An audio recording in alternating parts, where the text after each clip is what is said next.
জ্ঞানের আধার, ঐতিহ্যের পাহাড়পুর বৌদ্ধবিহার। ওয়ার্ল্ড হেরিটেজের তালিকাভুক্ত নওগাঁর এই স্থানে একসময় পৃথিবীর নানা প্রান্ত থেকে শিক্ষার্থীরা আসতেন অজানা ইতিহাস জানতে।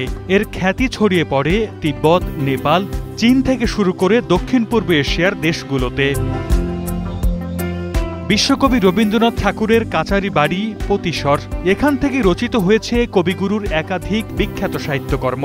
বলিহার জমিদার বাড়ি, জগদ্দল বিহার, দুবলহাটি রাজবাড়ি, কুসুম্বা মসজিদ সহ জেলায় ছড়িয়ে আছে ঐতিহাসিক নানা নিদর্শন।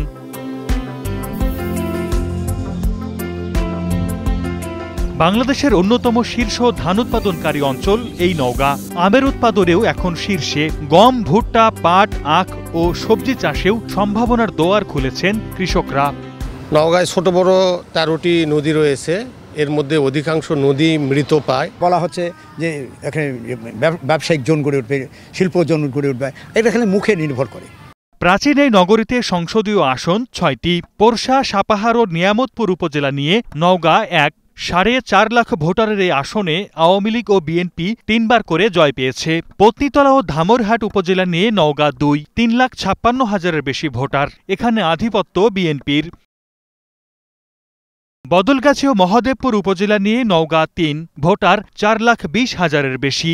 মান্দা উপজেলার নওগাঁ 4, 2টি আসনেই এখন পর্যন্ত একচ্ছত্র অবস্থান বিএনপির। সদর উপজেলা নিয়ে নওগাঁ 5 এবং রানীনগর ও আত্রাই উপজেলা নিয়ে নওগাঁ 6। উত্তরের এই জেলায় বড় কোনো শিল্প প্রতিষ্ঠান নেই। হতাশ স্থানীয়রা। তারা বলছেন, যোগাযোগ ব্যবস্থা নাজুক হওয়ায় বদলায়নি আর্থসামাজিক চিত্রও। জেলা শহর বলছে যে প্রথম শ্রেণীর পৌরসভা, সেখানে একটা পাবলিক টয়লেট নেই। আপনি ভাবুন তো, আমি একজন নারী হিসাবে আমার রাস্তাঘাটে কোনো সমস্যা হলো, আমার প্রয়োজন হলো, আমি কোথায় যাব? সীমান্ত পার্শ্ববর্তী জনগোষ্ঠী যারা আছে তাদের এখানে কর্মসংস্থান নাই বললেই চলে।